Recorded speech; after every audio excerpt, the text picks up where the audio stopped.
ज्ञान नाही, विद्या नाही, ती घेण्याची गोडी नाही. बुद्धी असून चालत नाही, तयास मानव म्हणावे का? ओळखलत का? मी सावित्री, सावित्री ज्योतिराव फुले. सातारा जिल्ह्यातील खंडाळा तालुक्यातील नायगावच्या खंडोजी नेवासे पाटलांची मी कन्या. अवघ्या 9व्या वर्षी ज्योतिराव फुले नावाच्या माणसाशी माझं लग्न झालं. आणि हळूहळू मला कळायला लागलं की ज्या माणसाशी माझं लग्न झालंय तो एक सर्वसाधारण माणूस नाही, तर या जगाला ऊर्जा देणारा एक क्रांती सूर्यच आहे. त्यावेळी बाईंना उमरा ओलांडण्याची पद्धत नव्हती. बाईच्या जातीनं कसं आपण भलं आपलं घर भलं आणि घरातील चूल. स्त्री पुरुष उच्च नीच असा लय भेदभाव होता. पण या सगळ्यावर फक्त एकच उपाय होता, तो म्हणजे शिक्षण. शिक्षणाचा ध्यास हा एकच खूळ ज्योतिरावांच्या मनात. असंच शिक्षणाचा प्रसार करण्यासाठी ते एका शाळेत गेले होते. तिकडे फरार नावाच्या ब्रिटिश मॅडम त्यांना म्हणाल्या, मिस्टर फुले, तुम्हाला शिक्षणाचा प्रसार करायचा आहे ना?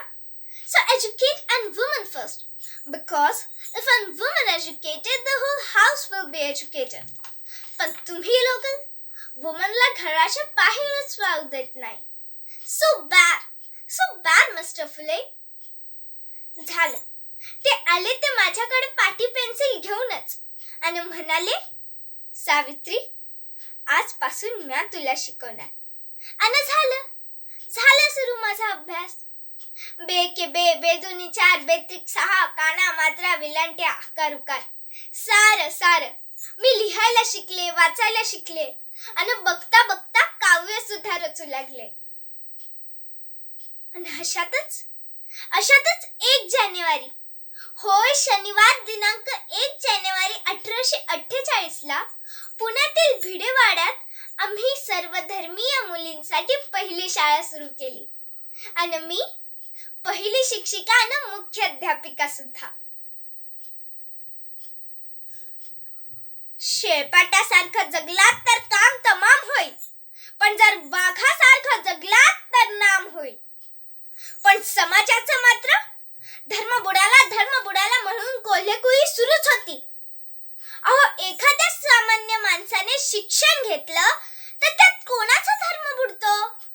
इतका तकलादू असू शकतो का हा धर्म? अहो, धर्मासाठी माणूस की माणसासाठी धर्म असतो?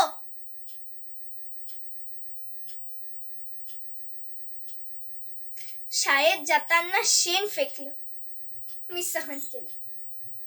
दगडफेक केली, तरीही मी सहन केलं. शिव्या दिल्या, थुकलं, तरीही मी सहन केलं. पण आता माझ्या सहनशीलतेचा अंत झाला होता.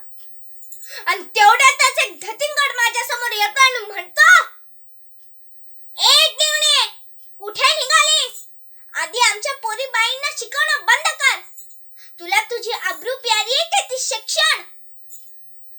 कदाचित त्याला माहित नसावं की आम्ही सुद्धा ज्योतिराव पहिलवानांच्या पत्नी होतो. असा हात घेतला आणि सणकण वाजवली त्याच्या कानाखाली आणि सुनावलं की आज आलास थोबाड फुटलंय, पण जर पुन्हा आलास तर तुझ्या रक्तानं ही धरती रंगवील. स्त्री कोणत्याही जातीची किंवा धर्माची असो, ती नेहमीच अन्यायाची बळी ठरत आली आहे. अहो, एखाद्या स्त्रीचा नवरा मेलाय तर त्यात तिने सती जायचं? अहो, नवरा मेलाय त्यात तिचा काय दोष? म्हणून आम्ही आवाज उठवला.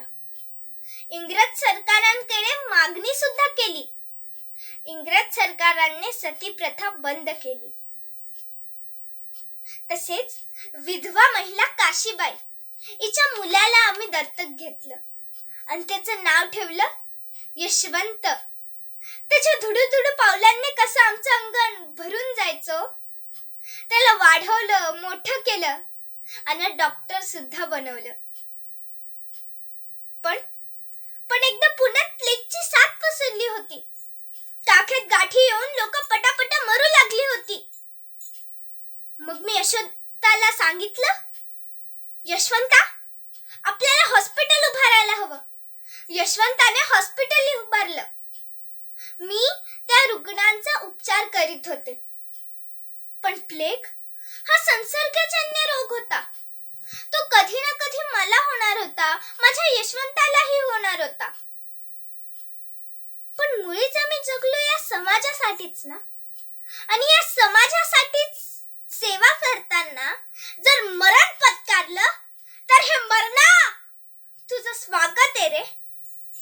अहो, सावित्रीची मी सावित्रीबाई झाले, सावित्रीबाईची सावित्री माईही झाले.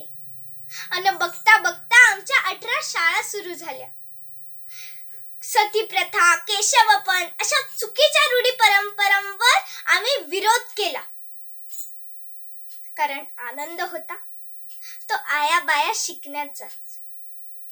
म्हणूनच फुले म्हणे, विद्येविना मती गेली, मती विना नीती गेली, नीती विना गती गेली, गती विना वित्त गेले, वित्ता विना शूद्र खचले. आणि एवढे अनर्थ एका अविद्येने केले, आणि एवढे अनर्थ एका अविद्येने केले. म्हणूनच मुलींना वाचवा, मुलींना शिकवा आणि या देशाची साक्षरता वाढवा. कारण एक मुलगा शिकला तर तो एकटाच शहाणा होतो. कारण एक मुलगा शिकला तर तो एकटाच शहाणा होतो. पण जर एक मुलगी शिकली तर ती संपूर्ण घराण्याला शहाणी करू शकते. जर एक मुलगी शिकली तर ती संपूर्ण समाजाला शहाणी करू शकते. जर एक मुलगी शिकली तर ती संपूर्ण देशाला शहाणी करू शकते. म्हणून मुलींना शिकवा आणि या देशाची साक्षरता वाढवा आणि आमचा वारसा असाच पुढे सुरू ठेवा. येते मी.